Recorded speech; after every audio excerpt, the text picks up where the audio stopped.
বিসমিল্লাহির রহমানির রহিম। আসসালামু আলাইকুম। আমেরিকার প্রেসিডেন্ট ডোনাল্ড ট্রাম্পের ভুল সিদ্ধান্তের ফলাফল সে ভোগ করতেছে।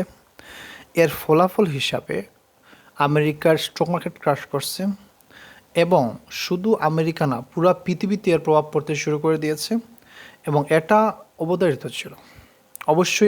অবশেষে আমেরিকার সাধারণ জনগণ রাস্তায় নেমে আসতে শুরু করে দিয়েছে। এই প্রথম ডোনাল্ড ট্রাম্পের বিরুদ্ধে সাধারণ মানুষ রাস্তায় প্রোটেস্ট করতেছে। এটা কোনো ছোটোখাটো প্রোটেস্ট না, টোটাল 6 লক্ষ+ মানুষ রেজিস্টার করছে এই প্রোটেস্টে অংশগ্রহণ করার জন্য। এবং এই পরিস্থিতি আরও জটিল হতে পারে। ইউএসের সব স্টেট থেকে মানুষ রাস্তায় নামতে শুরু করে দিয়েছে। এই সংখ্যা 3 গুণ হয়ে যেতে পারে। মনে হচ্ছে এই প্রোটেস্ট ট্রাম্পের হাতের বাইরে চলে যেতে পারে। ডোনাল্ড ট্রাম্পের যে পরিমাণ সাপোর্টার ছিল, আরও একটি বিষয়, আমেরিকার মানুষ যাকে সাপোর্ট করে তাকে বুঝে শুনে সাপোর্ট করে, বুঝে শুনে ভোট দেয়। ট্রাম্প তার নির্বাচনী প্রচারণায় বলেছিল, আমি আমেরিকার এস্টাবলিশমেন্টের বিরুদ্ধে লড়তে যাচ্ছি। তখন কিন্তু সবাই তাকে সাপোর্ট করেছিল, সবাই তাকে জয়যুক্ত করে হোয়াইট হাউসে পাঠিয়েছিল।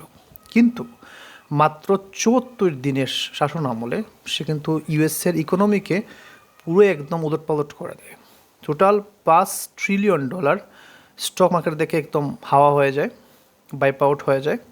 এবং এর রেজাল্ট হচ্ছে ইউএস ডলারের মান কমে যাচ্ছে এবং ইউএস ডলারের পতন হতে যাচ্ছে এই সিদ্ধান্ত করার কারণে। পরিস্থিতির দিকে যতটুকু মনে হচ্ছে আমেরিকার বড় কোনো রিসেশনের সামনে দাঁড়িয়ে আছে এবং বড় কোনো ক্রাইসিস আসতে যাচ্ছে আমেরিকার মধ্যে। শুধু আমেরিকা না, পুরো পৃথিবীটার সম্মুখীন হবে।